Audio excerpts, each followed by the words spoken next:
देश।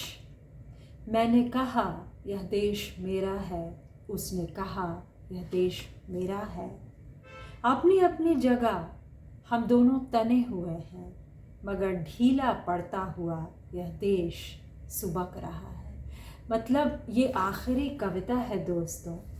ये एक बहुत खूबसूरत कविता संग्रह भरा हुआ एक मौन से शैलेश जी की, और क्या ही खूबसूरत कविता है। मैंने पूरे दिन आज लगभग इसको जिया है। मतलब वो कहे कि ये देश मेरा है या मेरा होना चाहिए, और कोई दूसरा कहे कि ये देश मेरा है और मेरा होना चाहिए और उसको ऐसा ऐसा होना चाहिए, और उसमें दोनों जो है वो लोगों की जान ले लें। ये दो लोग आपस में भी मतलब सीधे दो लोग पार्टी में पॉलिटिकल पार्टी में होने की ज़रूरत नहीं है। ये केवल एक एक्सरसाइज पार्क में भी हो सकता है। मैंने इसको पिछले 1 महीने से लगभग देखा है होते हुए। मतलब अमूमन सब बहुत बढ़िया है, लेकिन लोग क्या कहना चाहते हैं, किसकी कौन खिलाफत कर रहा है, कौन किसकी हिमायत कर रहा है, कौन किसकी तरफदारी कर रहा है, मतलब इसको लेकर इतनी ज़्यादा लड़ाई और इतनी ज़्यादा उठापटक आम जिंदगी में नहीं होनी चाहिए, न जिम में न कहीं और ये मतलब ये भाषा मुझे फांसीवादी लगती है, और मुझे लगता है कि ये फांसीवादी पार्टी की भाषा ज़्यादा है।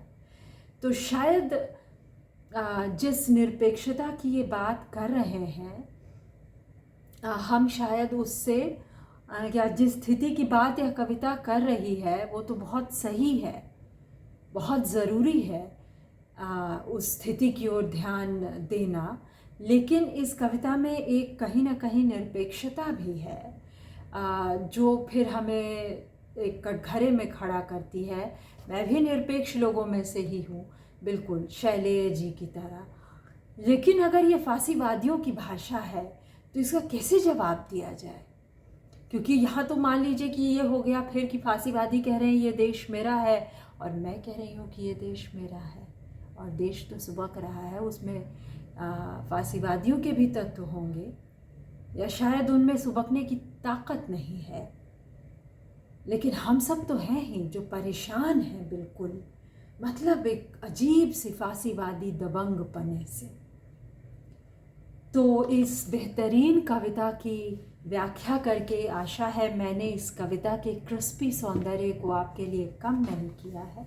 बहुत बधाई शैलेश जी को, और बहुत धन्यवाद आपको सुनने के लिए।